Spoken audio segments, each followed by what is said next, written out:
Bonsoir à tous, ravi de vous retrouver dans cette nouvelle édition environnementale. Voici les titres. Le Togo vient de se doter d'une nouvelle stratégie de budgétisation verte. Ce plan permettra au pays de faire face aux enjeux environnementaux qui se profilent. Le Sénégal bénéficie d'un nouveau siège du comité de gestion et de poste de commandement de l'aire marine protégée de Somone. Ce projet vise à atteindre la souveraineté environnementale tout en assurant une gestion durable des écosystèmes du pays. Et puis le monde entier a commémoré dimanche dernier la journée mondiale des zones humides. Vous en saurez plus sur cette journée dans un instant. C'est tout pour les titres. Mesdames, Messieurs, bienvenue.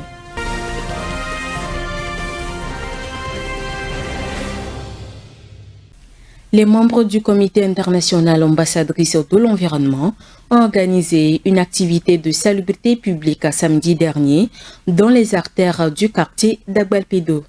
Cette journée est inscrite sous le thème « Zéro dépotoir dans ma ville ». Reportage Viva Samana avec les images d'Emeka Gatier.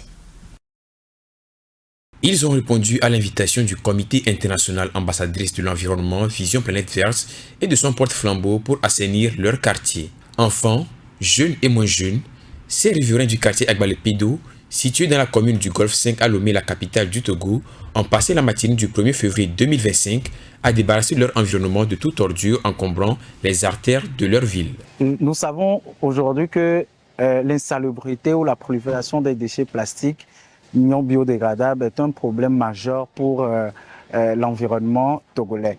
Donc nous nous sommes décidés en tant que jeunes engagés aujourd'hui à prendre soin de notre environnement, c'est-à-dire à amener nos pairs à aller vers l'action citoyenne, à être plus éco-responsables. C'est cela qui nous a poussé à rassembler la jeunesse autour de cette question environnementale aujourd'hui, cette question qui est de lutter contre la prolifération des déchets plastiques à travers les dépotoirs sauvages au Togo et principalement dans la ville de Lomé. Nous avons choisi le quartier Agbalpédo parce que c'est un quartier où les autorités locales fournissent des efforts énormes pour lutter contre l'insalubrité dans cette ville. Mais nous voyons que ça persiste. C'est l'occasion pour nous de toujours venir auprès de cette population pour leur rappeler en fait leur premier rôle face à face de l'amélioration du cadre de vie, qui est bien sûr de prendre soin de notre environnement, de lutter contre la prolifération des déchets plastiques non biodégradables. Aller vers une ville propre, c'est possible. Que Lomé retrouve son ancienne appellation Lomé la Belle, c'est possible. Ensemble, nous pouvons le faire. Nous avons aussi associé les enfants à cette activité afin de comprendre en fait le bienfait ou le bon sens de cette activité. Partie du carrefour de la haute autorité de l'audiovisuel et de la communication, l'ambassadrice de l'environnement Vision Planète Verte 2025 et son équipe ont montré le bon exemple de leur mission à travers le ramassage des déchets plastiques et autres ordures au cours de cette activité de salubrité. Dénommée Opération Zéro dépotoir anarchique dans ma ville, cette activité de salubrité entre dans le cadre du projet de mandat de l'ambassadrice de l'environnement. En tant qu'ambassadrice de l'environnement, le message que j'ai pour la jeunesse, surtout la jeune fille, c'est de s'engager réellement. Il ne faut pas seulement s'arrêter pour parler ou bien ne se limiter pas à leur cadre de vie. Il faut sortir de son cadre naturel pour aller vers les opportunités, surtout. Et lorsque nous nous engageons, il faut mettre en place des actions concrètes pour pouvoir impacter la population. La société de salubrité, l'importance, c'est de rendre propre le milieu, parce que pour éviter la prolifération des maladies. Nous sommes très heureux de constater qu'il y a des riverains qui nous ont rejoints pour l'activité. Ça veut dire qu'ils sont concernés, ils se sentent conscients de l'activité qui se passe aussi. La protection de l'environnement n'est pas une question qui concerne une seule personne. Ça concerne tous, peu importe votre secteur d'activité, que ce soit l'agriculture, le commerce, que vous soyez dans un bureau. Ça nous concerne tous et donc prenons soin de notre environnement, évitons de jeter les ordures par terre. Cette opération, qui vise également à inculquer de bonnes valeurs aux jeunes générations, est bien appréciée par celles-ci. Nous sommes sortis aujourd'hui pour ramasser les ordures dans les dépotoirs, pour rendre propre le quartier. J'ai aimé le travail car ça nous aide à bien connaître la propreté et à bien maintenir notre quartier et notre environnement. Je ne vais plus jeter les ordures par terre car salir l'environnement, ce n'est pas bon. Voulant faire de sa commune un modèle sur la question environnementale, le maire de la commune du Golfe 5 a dépêché son service d'assainissement pour accompagner cette opération noble. Je remercie le maire Osia Beninga Boga, maire de la commune de 5, qui, dans sa vision de rendre propre sa commune et bien assainie, nous a dépêché, nous les agents de la division technique de la Foirie, à venir assister. Dès qu'il a su que l'ambassadrice de l'environnement a choisi son quartier à Balpedo pour rendre propre le cadre de Balpedo, nous a invités à venir les accompagner. Sur le terrain, nous avons remarqué que la population a enlevé les sachets plastiques qui ont été ramassés. C'est un grand merci que nous disons à l'ambassadrice de l'environnement. La population de Balpedo est une population qui tient vraiment à cœur parce que c'est un quartier du cœur de la commune. Donc ce quartier doit être bien propre et assaini. Donc je les encourage effectivement à entretenir leur quartier, à balayer les rues et à ramasser, à ne pas créer de poussière sauvage, à mettre les déchets dans les poubelles, les sachets plastiques dans les poubelles pour que le quartier soit un quartier sain. L'activité de salubrité a été doublée d'une opération de mise en terre de jeunes plants. Cette double opération en un a vu la participation active du ministre délégué auprès du ministère du Développement à la base, Dr Abdoulfad Fofana. Le Togo prend un virage décisif en intégrant les enjeux environnementaux et climatiques dans sa gestion budgétaire à travers la cellule verte. Cette initiative vise à orienter les finances publiques vers des projets plus durables et respectueux de l'environnement. Honoré Kata. Le Togo, conscient des défis environnementaux et climatiques croissants, prend une initiative significative avec la mise en place de la cellule budget vert au sein du ministère de l'Urbanisme, de l'Habitat et de la Réforme foncière. Cet atelier de formation a pour objectif essentiel de sensibiliser les acteurs à l'intégration des enjeux climatiques et environnementaux dans la gestion des finances publiques. En effet, face à l'aggravation des catastrophes naturelles liées au changement climatique, il est crucial que le pays adapte ses politiques publiques et ses mécanismes de financement pour qu'ils répondent à ces nouveaux défis. L'idée de créer une budgétisation verte permet de réorienter les ressources publiques vers des projets qui protègent l'environnement, tout en renforçant la résilience des communautés vulnérables face aux aléas climatiques. L'approche du budget vert consiste à évaluer chaque dépense publique en fonction de son impact sur l'environnement et le climat. Cette méthode vise à réduire l'empreinte écologique des politiques publiques tout en favorisant des investissements dans des secteurs comme les énergies renouvelables, la gestion durable des ressources naturelles et la prévention des catastrophes climatiques. L'intégration de cette approche dans le processus budgétaire national est d'autant plus pertinente que le Togo, comme de nombreux pays de la région, est particulièrement vulnérable aux effets du changement climatique. En formant les acteurs du ministère de l'Urbanisme et en étendant la démarche à d'autres ministères, le gouvernement attend non seulement améliorer la gestion des finances publiques, mais aussi s'assurer que chaque projet ou programme financé contribue positivement à la lutte contre le changement climatique et à la préservation de l'environnement. Cependant, pour que cette initiative soit réellement efficace, elle doit être accompagnée de mécanismes robustes de suivi et d'évaluation. En somme, pour que cette transformation soit pérenne, il est nécessaire de renforcer l'implication de tous les acteurs, y compris les collectivités locales, le secteur privé et la société civile, afin que le pays puisse véritablement relever les défis environnementaux qui l'attendent. Le ministre sénégalais de l'Environnement et de la Transition écologique Daouda Ngom a procédé lundi dernier à l'inauguration du nouveau siège du comité de gestion et de poste de commandement de l'aire marine protégée de Somone dans l'ouest du Sénégal. C'est un ambitieux projet qui vise à assurer la gestion durable des écosystèmes et à atteindre une souveraineté environnementale d'ici 2050. Suivant. La ville de Somone, située dans le département de Membour, à l'ouest du Sénégal, a accueilli le lancement d'un ambitieux projet de préservation des écosystèmes et de la biodiversité. Il s'agit du nouveau siège du comité de gestion et de poste de commandement de l'aire marine protégée AMP de Somone.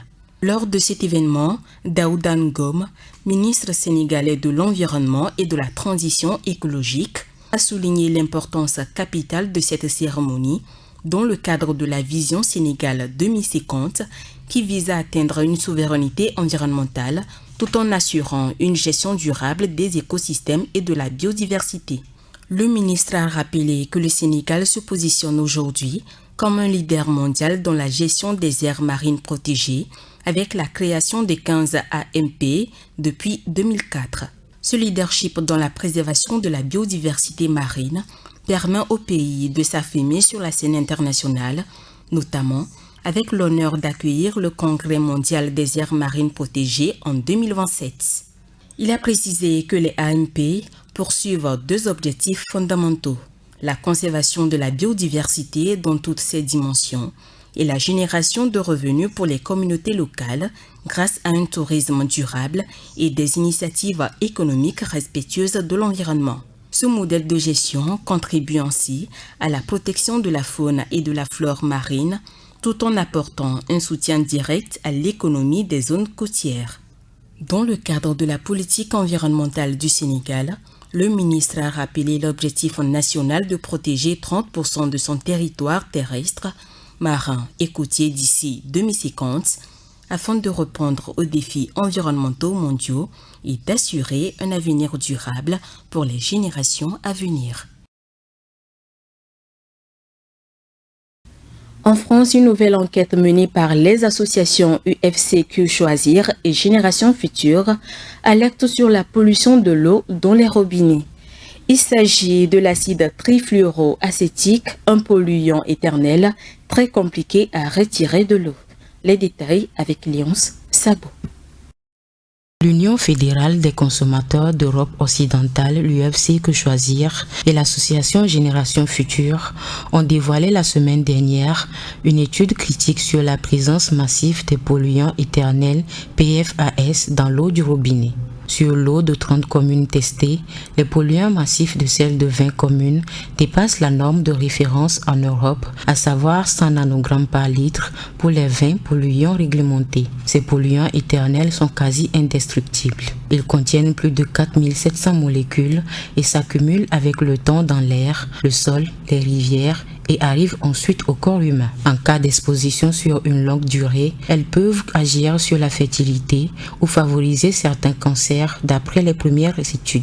S'il n'est pas, comme le souligne l'enquête, interdit en Europe depuis plusieurs années, des zones d'ombre subsistent sur la toxicité de l'acide trifluoroacétique TFA qui est quasi indestructible dans l'environnement. Parmi les 30 communes dont l'eau a été analysée, Paris arrive au second rang en matière de concentration après Moussac, suivi de la ville de Bruxelles. Moussac se situe près de Salindre, où une usine du groupe Salvé produisait du TFA jusqu'en septembre dernier, rappelle l'enquête. Selon Le Monde, sur 63 échantillons prélevés par le laboratoire, le TFA de 61 est mesuré à des concentrations supérieures au seuil de 100 nanogrammes par litre, soit jusqu'à 35 fois plus à Marange-Sylvange. Le TFA est très peu recherché en France par les agences régionales de santé durant les contrôles d'eau potable, déplore l'étude. Elle précise qu'il est souvent issu de la dégradation du fluphénacé, un herbicide évalué en fin septembre par l'Autorité européenne de sécurité des aliments. En dehors du TFA, les deux associations ont analysé 33 PFAS. Résultat, les concentrations restent conformes à la norme choisie par la France, soit la somme de 20 polluants spécifiques limitée à 100 nanogrammes par litre. Néanmoins, cette norme reste moins stricte que celle d'autres pays comme les États-Unis ou le Danemark, relèvent les deux associations. Elles estiment que la norme française est bien trop peu protectrice et réclament l'application du principe de précaution. Le 2 février de chaque année est célébrée la Journée mondiale des zones humides. Cette année, le thème retenu est « Protéger les zones humides pour notre avenir commun ». Viva Samana nous revient sur cette journée dans cet élément. Commémorée chaque 2 février depuis 1971, à l'occasion de l'anniversaire de la Convention de Ramsar, la Journée mondiale des zones humides est l'occasion de célébrer la valeur et l'importance de ces zones, mais aussi de rappeler leur fragilité. Ceci cadre parfaitement avec le thème retenu en cette année 2025 qui se décline en ces termes « Protéger les zones humides pour notre avenir commun ». Celui-ci vient rappeler que la protection des zones humides et leur fonction est la clé d'un avenir prospère pour toute l'humanité. Les zones humides sont en effet des écosystèmes où l'eau est le principal facteur contrôlant l'environnement et la vie végétale et animale qui y est associée. Il s'agit entre autres des écosystèmes marins et côtiers tels que les lacs, les cours d'eau, les mangroves, les aquifères souterrains, les marécages, les oasis, les récifs coralliens et tous les autres sites artificiels à l'instar des étangs d'aquaculture et les rizières. Actuellement, il existe plus de 2500 zones humides d'importance internationale dans le monde. Elles couvrent plus de 2,5 millions de km², soit 6% de la surface globale de la Terre. En cette année 2025, la Journée mondiale des zones humides revêt une importance particulière. Elle coïncide avec la 15e session de la conférence des parties contractantes de la Convention sur les zones humides COP15. Cette dernière se déroulera entre le 23 et le 31 juillet 2025 à Victoria Falls au Zimbabwe, tout près du paysage pittoresque des chutes du fleuve Zambèze. La capitale bosnienne Sarajevo est de nouveau sur le podium des villes les plus polluées du monde. C'est un triste record qui aura des conséquences dramatiques sur la population qui, malgré elle, est habituée au pic de pollution. Regardez. Sarajevo, la capitale de la Bosnie-Herzégovine, a déclaré le mercredi 22 janvier 2025 l'état d'alerte. La ville s'est une nouvelle fois hissée au sommet des villes les plus polluées au monde, avec une concentration en particules fines 47 fois supérieure au seuil de l'Organisation mondiale de la santé. L'indice de qualité de l'air était de 320, selon les données de la société suisse IQR, chargée de mesurer la pollution de l'air dans le monde. Ce taux fait de Sarajevo la deuxième ville la plus polluée au monde, derrière Dhaka, la capitale du Bangladesh. Un indice au-dessus de 300 est considéré comme dangereux. Les pics de pollution sont fréquents à Sarajevo. La ville compte plus de 400 000 habitants et est entourée de montagnes avec ses températures hivernales. Agnès Podic, le président de l'association écologiste Eco-Axija, explique que le plus grand problème, c'est le chauffage individuel. Il précise que 36 000 à 40 000 foyers utilisent des combustibles solides, particulièrement du bois, qu'ils brûlent étant humides dans des poêles de très mauvaise qualité. Il ajoute que le gouvernement bosnien ne veut pas régler le problème. Une situation qui pousse souvent le pays en tête des listes noires de pollution, à côté de villes beaucoup plus grandes avec 10 à 30 millions d'habitants. En 2019, l'ONU a publié une étude qui révèle que la pollution de l'air est responsable de 20% des morts prématurées dans 19 villes balkanes, dont les habitants perdent jusqu'à 1,3 années de vie à cause de la pollution atmosphérique. À Sarajevo, un décès sur 12 est provoqué par le cancer des poumons. Je ressens des symptômes, mais je suis tellement habitué. C'est quasiment quotidien, explique un citoyen masque sur le nez. Exacerbée par le changement climatique, la pollution de l'air augmente le risque de maladies respiratoires, d'accidents cardiovasculaires, de diabète ou de cancer selon certains experts. Cette situation devient de plus en plus insupportable pour les habitants de Sarajevo, dont la seule échappatoire est se réfugier dans les montagnes. C'est sur cet élément que s'achève cette édition environnementale. Merci de l'avoir suivi. L'information continue. Prenez soin de vous et surtout de l'environnement. Grown TV International, we revive the environment.